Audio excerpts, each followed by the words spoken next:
जैसा कि आप सभी को पता है कि सेशन 2022-23 के लिए यूडाइस प्लस पोर्टल पर डाटा एंट्री है वो कब की शुरू हो चुकी है। पहले यहां पे स्कूल मैनेजमेंट या स्कूल प्रोफाइल और इसके साथ टीचर मॉड्यूल है वो कब का ही कंप्लीट हो गया था, लेकिन यहां पे एक मॉड्यूल है वो रह गया, वो था स्टूडेंट डाटा एंट्री का मॉड्यूल, जो कि अपने राजस्थान में फिलहाल स्टार्ट हो चुका है। लेकिन दोस्तों इस बार यूडाइस प्लस पोर्टल पर अपने राजस्थान के लिए, खास तौर पे आपको बता रहा हूं, अपने राजस्थान के लिए एक बहुत बड़ा बदलाव किया है। और बदलाव यह किया गया है कि यहां पे देखिए प्राइवेट स्कूल का जो पीएसपी पोर्टल है और गवर्नमेंट स्कूल का जो शाला दर्पण पोर्टल है, यहां पर जो भी स्टूडेंट की इंफॉर्मेशन है वो ऑटोमेटिक है आपके यूडाइस प्लस पोर्टल पे आ जाएगी। कहने का मतलब यह है कि आपको स्टूडेंट की कोई भी डाटा एंट्री नहीं करनी है। दोस्तों अब तक क्या हुआ करता था, देखिए अगर अपन पिछले सेशनों की बात करें तो देखिए उस समय इस यूडाइस प्लस पोर्टल पर अपने स्कूल की जितनी भी कक्षाएं हैं और उनमें जितने भी पढ़ने वाले बालक बालिकाएं, केवल उनकी संख्या है वो हमें दर्ज करनी पड़ती थी। लेकिन इस बार क्या किया यूडाइस प्लस के द्वारा, यहां पे देखिए हर एक स्टूडेंट के डाटा एंट्री है वो करने के लिए इसको परिवर्तन किया गया इसी के स्क्रीन पर। तो दोस्तों सबसे पहले तो आपको यूडाइस प्लस पोर्टल पर अपने स्कूल की आईडी से लॉगिन कर लेना है। और लॉगिन करने के लिए सबसे पहले तो आपको इस पोर्टल पे आना है। इस तरह का इंटरफेस आपको यहाँ पे दिखाई देता है और यहाँ पे राइट साइड टॉप में आपको एक ऑप्शन देखने को मिलेगा, लॉगिन फॉर ऑल मॉड्यूल। आपको इस वाले ऑप्शन पे क्लिक करना है। अब जैसे आप इस पे क्लिक करोगे तो यहाँ पे देखिए लेफ्ट साइड में आपको सेशन 2022-23 के सारे मॉड्यूल का लिंक है वो मिल जाएगा और नीचे आपको स्टूडेंट मॉड्यूल का ऑप्शन आपको नजर आएगा। यहाँ पे सबसे पहले आपका जो स्टेट है उसे सिलेक्ट कर लेना है। तो हम राजस्थान के लिए कर रहे हैं तो मैं यहाँ पर राजस्थान को सिलेक्ट कर रहा हूँ। इसके बाद आपको गो वाले ऑप्शन पे क्लिक करना है। अब जैसे आप इस पे क्लिक करोगे तो यहाँ पे देखिए एक नया पेज है वो ओपन हो जाएगा SDMS का, और यहाँ पे देखिए राजस्थान लिखा हुआ मिलेगा। इस पर आपको यहाँ पे क्लिक करना है तो इस तरह से एक लॉगिन पेज है वो ओपन हो जाएगा। यहाँ पे आपकी जो यूजर आईडी है यानी आपका जो यूडाइस कोड है वो आपको यहाँ पे डालना है। इसके बाद यूडाइस प्लस पोर्टल का आपका पासवर्ड कौन। अब जैसे आप लॉगिन पे क्लिक करोगे, क्लिक करने के बाद देखिए इस तरह से आप अपने यूडाइस प्लस पोर्टल के अंदर है लॉगिन हो जाओगे। लॉगिन होने के बाद सबसे पहले इस तरह का इंटरफेस है वो आपको यहाँ पे दिखाई देगा। इसे एक बार आप क्लोज है वो कर देना है। बेसिक सी जानकारी है, समझ लीजिएगा। मैं इसे क्लोज करता हूं। क्लोज करने के बाद देखिए इस तरह से डैशबोर्ड आपको यहाँ पे वो दिखाई देगा और सबसे ऊपर आपको लिखा हुआ मिलेगा स्टूडेंट डेटाबेस मैनेजमेंट सिस्टम। अगर ये लिखा हुआ है तो इसका मतलब आपने सही लॉगिन किया है। अगर ये नहीं लिखा हुआ है तो इसका मतलब है कि आपने किसी दूसरे मॉड्यूल को है वो ओपन कर लिया। तो इस बात को आपको यहाँ पे ध्यान रखना है।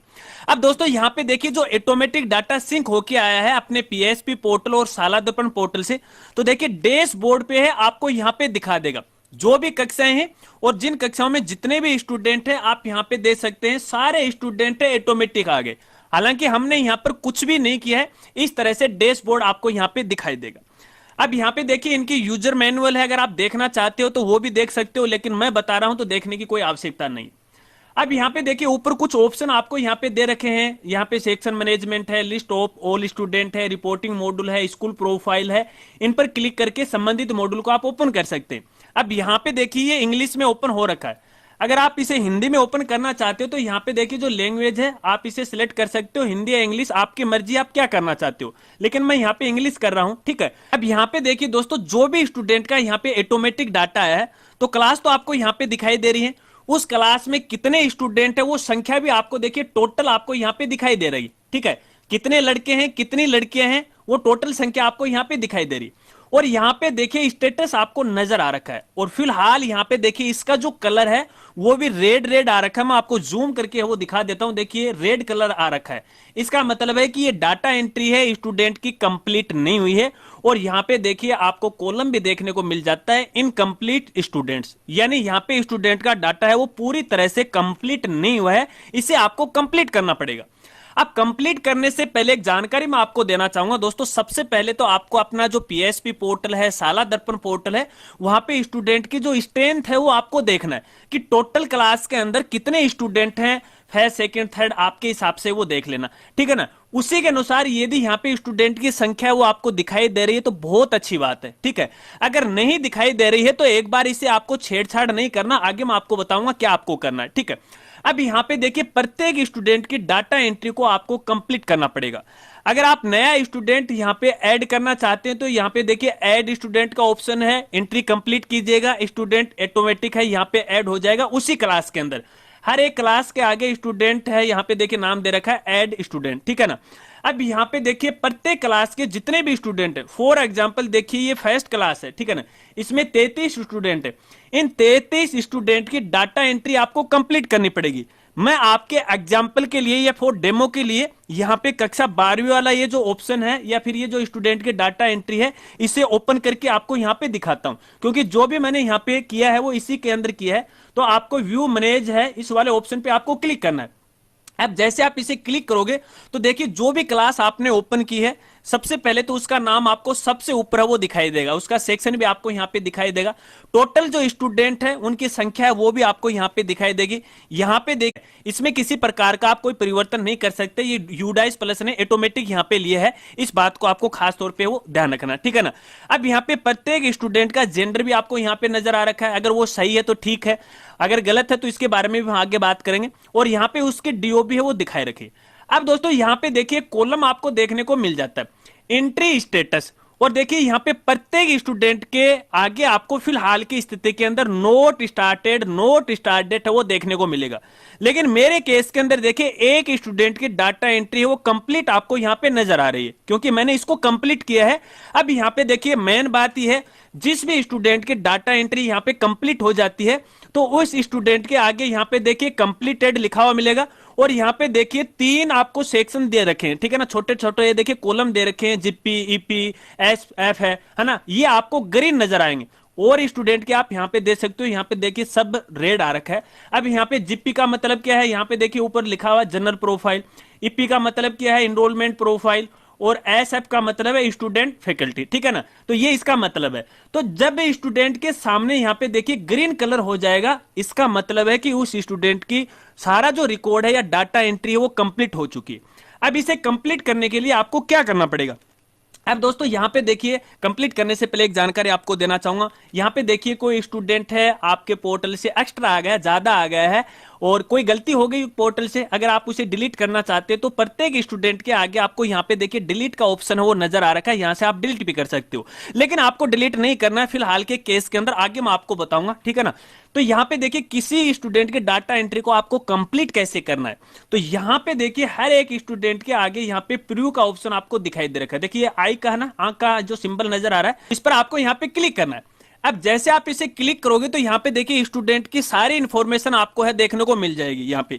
तो देखिए सबसे पहले स्टूडेंट इंफॉर्मेशन आ रखा है, फिर एनरोलमेंट की इंफॉर्मेशन आ रखी है, फिर फैकल्टी और अदर डिटेल आ रखी है, सबको आपको कंप्लीट करना है। अगर स्टूडेंट की पीडीएफ फाइल डाटा की आपको लेनी है तो यहाँ पे पीडीएफ फाइल पे क्लिक करके उसे डाउनलोड कर सकते हो और आप दे सकते हैं। अब देखिए दोस्तों इस स्टूडेंट के डाटा एंट्री को कंप्लीट करने के लिए यहाँ पे देखिए सबसे पहले वाला ये जो ऑप्शन है इस पर आपको यहाँ पे क्लिक करना। बाय डिफॉल्ट इस पे ये क्लिक नहीं रहेगा, ये लास्ट में आपको जाएगा, ठीक है ना। तो इस पे आपको यहाँ पे क्लिक करना है।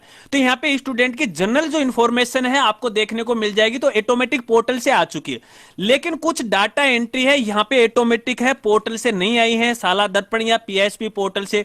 जैसे स्टूडेंट का आधार नंबर या फिर गार्जियन का नेम है और स्टूडेंट का आधार पर क्या नाम है वो रिकॉर्ड है, इसके साथ यहाँ स्टूडेंट का एड्रेस है वो यहाँ पे देखिए ऑटोमेटिक नहीं आया है।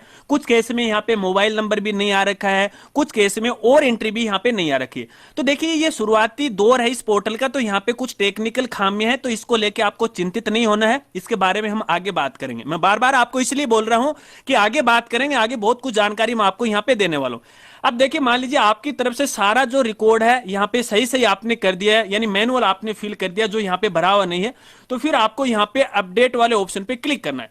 अब जैसे आप अपडेट वाले ऑप्शन पे क्लिक करोगे और जो एंट्री आपने नहीं की है और जो रिक्वायर है इस पोर्टल के लिए जरूरी है, कंपलसरी है, वहां पर देखिए field can not be blank, यानी आप ये जो कॉलम है उसको खाली आप नहीं छोड़ सकते, इससे आपको कंप्लीट ही करना पड़ेगा। तो देखिए इस स्टूडेंट की जो इंफॉर्मेशन है मेरे पास है वो ठीक ठाक से है, वो अवेलेबल नहीं है। तो एक बार मैं पीछे जाता हूं वापस, और पीछे जाने के लिए यहाँ पे देखिए स्कूल का डैशबोर्ड आपको देखने को मिल जाएगा, या फिर यहाँ पे देखिए बैक का ऑप्शन है, इस पर भी आप यहाँ पे क्लिक कर सकते हो। तो उसी क्लास के सभी स्टूडेंट आपको यहाँ पे दिखाई देंगे। अब जिस स्टूडेंट की हमने डाटा एंट्री कंप्लीट की है वो आपको दिखा देता हूं ताकि आपको समझ में आ जाए। तो यहाँ पे देखिए प्रीव्यू वाला ऑप्शन है, इस पर आपको यहाँ पे क्लिक करना है। जैसे आप इस पे क्लिक करोगे, जनरल इन्फॉर्मेशन वाले ऑप्शन पे आपको क्लिक करना है, हर एक डिटेल आपको देखने को मिल जाएगी, ठीक है। फिर आपको यहाँ पे नेक्स्ट पे क्लिक करना है, ठीक है। और उसके बाद यहाँ पे देखिए इनरोलमेंट डिटेल स्टूडेंट है, यहाँ पर भी उसकी कुछ बेसिक सी जानकारी है, लास्ट ईयर क्लास की जानकारी है, कितने नंबर आए, कितने दिन प्रेजेंट रहे वगैरह वगैरह है, पास है फेल, वो जानकारी आपको देना। फिर आपको सेव वाले ऑप्शन पे क्लिक करना है। जैसे आप सेव वाले ऑप्शन पे क्लिक करोगे तो इस तरह से डाटा सेव हो जाएगा। फिर आपको नेक्स्ट पे क्लिक करना है और यहाँ पे देखिए फिर यहाँ पे अगला जो यहाँ मॉड्यूल है आ जाएगी, अगली स्टेप है वो आ जाएगी, फैकल्टी है स्टूडेंट की, ठीक है। इसमें भी इंफॉर्मेशन पूछी गई है, आप स्टूडेंट की आवश्यकता के अनुसार या अपनी आवश्यकता के अनुसार है सभी कॉलम की आप पूर्ति कर लीजिएगा। पूर्ति करने के बाद आपको लास्ट में सेव वाले ऑप्शन पे क्लिक करना है। तो देखिए इस तरह से डाटा सेव हो जाएगा। नेक्स्ट पे आपको यहाँ पे क्लिक करना है। इसके बाद देखिए यहाँ पे स्टूडेंट का सारा जो रिकॉर्ड है वो अपडेट होगा। अब देखिए दोस्तों यहाँ पर भी एक जानकारी आपको देना चाहूंगा। ये देखिए स्टूडेंट की जो इन्फॉर्मेशन है 1 2 3 4 5 6 या फिर ये जो कॉलम दे रखे हैं स्टूडेंट के, जैसे उसका नाम है, उसका जेंडर है, डीओबी माता पिता का नाम है, यहाँ पे देखिए आपको ग्रीन है वो देखने को मिल रहा है। लेकिन कुछ केस में, आपके केस में हो सकता है कि यहाँ पे देखिए स्टूडेंट का जो आधार नंबर है या फिर जो एड्रेस है या तो खाली आपको देखने को मिलेगा, या फिर खाली नहीं है तो एनए आपको देखने को मिलेगा, वो भी ब्लैक में। यहाँ पे देखिए एनए एनए यहाँ पे लिखा हुआ देखिए इस तरह से। तो वो एंट्री है आपको पूरा करना पड़ेगा। जो लागू नहीं होती है वो एक अलग बात होती है, लेकिन जो लागू उसको आपको कंप्लीट ही करना पड़ेगा। तो इस तरह से तो देखिए स्टूडेंट की डाटा एंट्री है वो यहाँ पे कंप्लीट हो जाती है। रिकॉर्ड डाउनलोड करना चाहते हो, पीडीएफ वाले ऑप्शन पे आपको क्लिक करना है, डाउनलोड कर लीजिएगा, ठीक है। उसके बाद यदि वापस डैशबोर्ड पे जाना चाहते हो उसी क्लास में, तो देखिए यहाँ पे वापस भी आप यहाँ पे आ सकते हो। तो प्रत्येक स्टूडेंट की डाटा एंट्री है आपको इसी तरह से करनी है। जब सभी स्टूडेंट की डाटा एंट्री कंप्लीट हो जाती है तो फिर आपको नेक्स्ट क्लास में आना है, ठीक है। कोई स्टूडेंट डिलीट करना चाहते हो तो आप यहाँ से डिलीट है वो भी कर सकते हो। एक बार मैं वापस से डैशबोर्ड पे आपको लेके चलता हूँ, ठीक है ना। तो देखिए इस तरह से यहाँ पे हर एक स्टूडेंट की जब डाटा एंट्री कंप्लीट हो जाएगी